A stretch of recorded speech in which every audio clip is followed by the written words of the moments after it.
Assalamualaikum warahmatullahi wabarakatuh. Terima kasih atas kesempatan yang telah diberikan kepada saya untuk mempresentasikan hasil makalah yang telah saya susun. Sebelum saya memulai, izinkan saya untuk memperkenalkan diri saya. Baik, nama saya Alex Antonius Lase dengan nomor induk mahasiswa 2012 17813. Sebagai kata pengantar, puji dan syukur kita panjatkan atas kehadirat Tuhan yang Maha Esa, di mana Ia telah memberikan karunia-Nya sehingga makalah ini dapat tersusun sampai dengan selesai. Makalah yang saya susun ini berjudul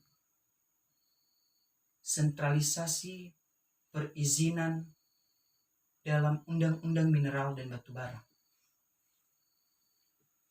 Saya berterima kasih kepada Bapak Roni Sulistianto Luhukai, SHMH, yang telah banyak membantu saya dalam memberikan bimbingan dan berbagai banyak materi, sehingga makalah ini dapat tersusun dan menjadi sebuah pemaparan untuk menambah ilmu dan pengetahuan. Saya juga menyadari bahwa dalam pembuatan makalah ini masih banyak kekurangan dan kelemahannya. Maka dari itu, saya berharap semoga para pendengar, dosen, dan teman-teman yang lainnya dapat memaklumi makalah yang telah saya buat ini.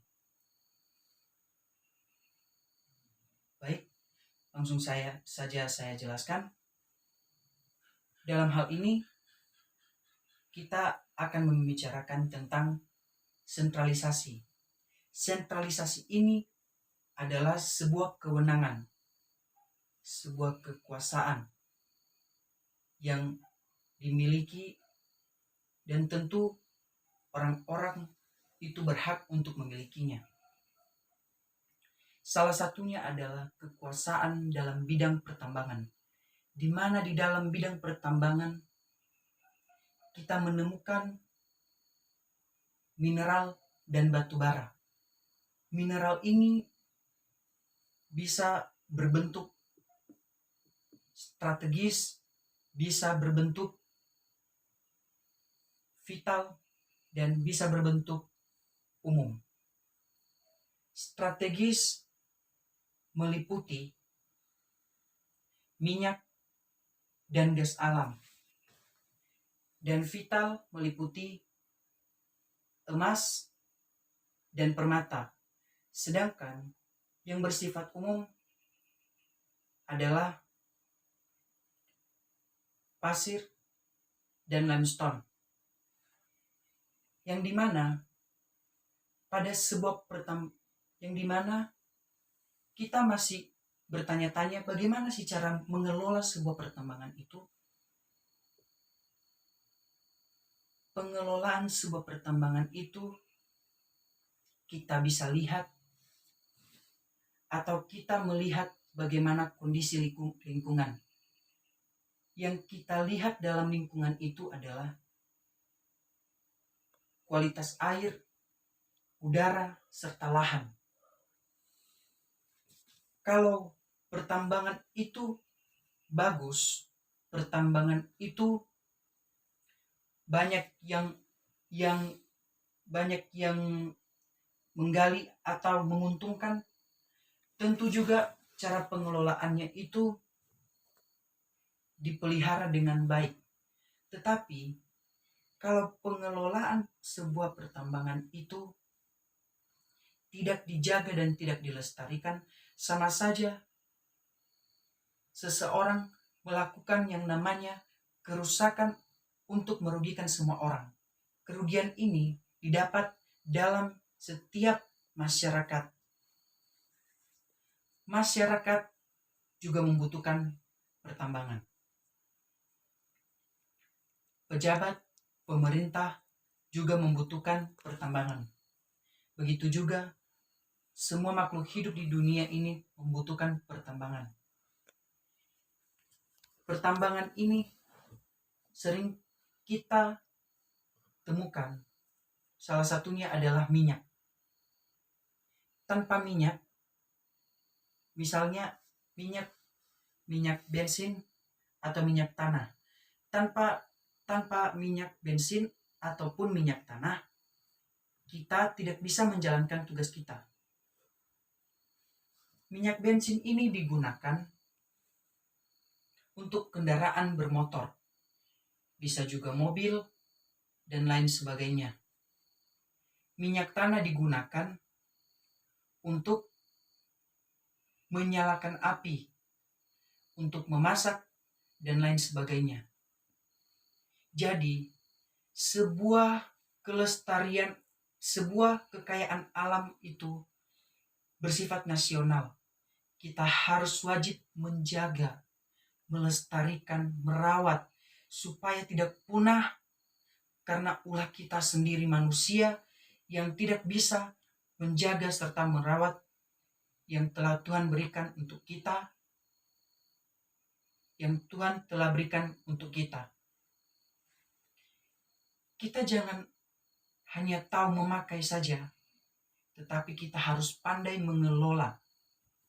Makanya, di dalam sebuah pertambangan ini ada izin untuk melakukan usaha. Untuk melakukan usaha tidak dilakukan tidak dilakukan dengan semena-mena atau dilakukan tanpa kendali dari pemerintah ataupun pejabat lainnya. Jadi,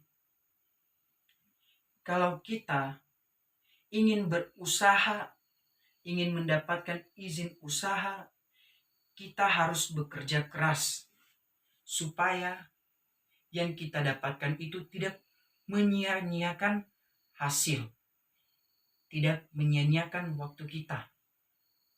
Tapi apa gunanya kalau kita sudah mengelola, kita tidak menjaga? Sama saja kita melakukan hal yang tidak termasuk dalam lingkungan. Kita harus tetap merawat berbagai apapun itu di sekitar kita. Karena semua itu kita butuhkan. Tanpa pertambangan, misalnya tanpa mineral itu adalah contohnya misalnya adalah air. Mineral itu air yang bisa kita konsumsi, ada air juga yang bisa kita pakai untuk kebutuhan kita sehari-hari. Misalnya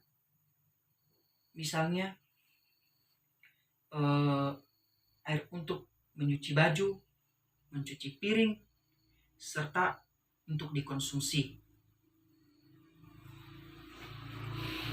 Dan itu semua berkat dari sebuah pertambangan atau penggalian. Di sisi lain, bukan hanya mineral saja yang bisa menghasilkan keuntungan, tetapi batu bara juga menghasilkan keuntungan.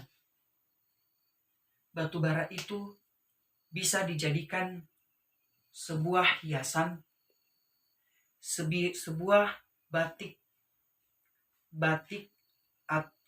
yang digunakan atau menjadi pakaian kita untuk kebutuhan sehari-hari. Bisa juga terbuat dari emas dan permata. Itu hasilnya sangat menguntungkan. Jadi, kita bersyukur kalau pada saat ini yang mengelola adalah pemerintah, yang memberikan usaha, yang memberikan izin usaha adalah pemerintah.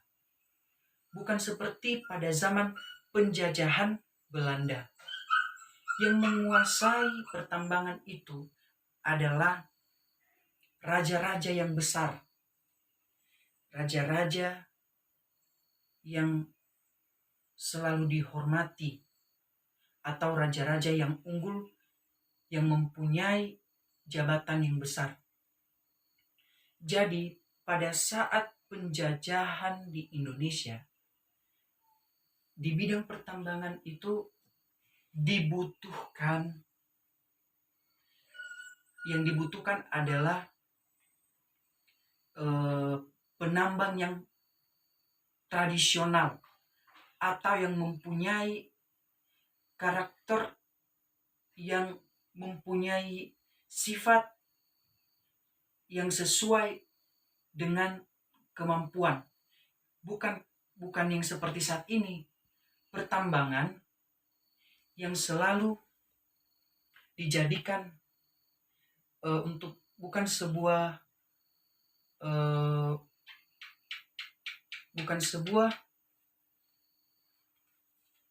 keuntungan, tetapi perusakan.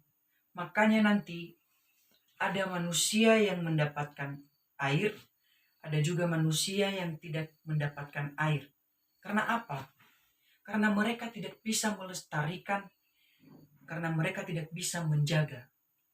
Maka dari itu, haruslah kita menjaga, haruslah kita memelihara apapun yang ada di sekitar kita, supaya kita bisa menikmati, supaya orang-orang bisa menikmati, dan kita juga bisa menguntungkan kita dalam kebutuhan sehari-hari kita. Jadi itu saja yang saya sampaikan. Semoga makalah ini bisa menjadi makalah yang berguna untuk menambah ilmu pengetahuan, baik itu ilmu pengetahuan semua orang, teman-teman sekalian yang mendengar hasil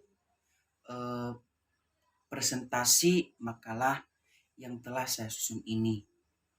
Pesan saya, cintailah kekayaan alam nasional, supaya kekayaan alam nasional itu tetap terjaga, tetap dilestarikan, tetap diberikan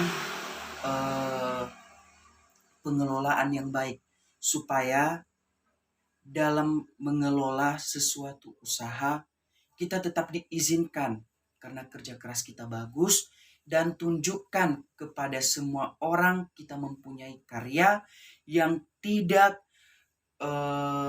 orang lain tahu, yang tidak orang lain memilikinya. Kalau kita memiliki sesuatu hal yang lebih dari diri kita, tunjukkanlah supaya orang-orang tertarik dengan hasil kerja keras kita dan orang membutuhkan kita.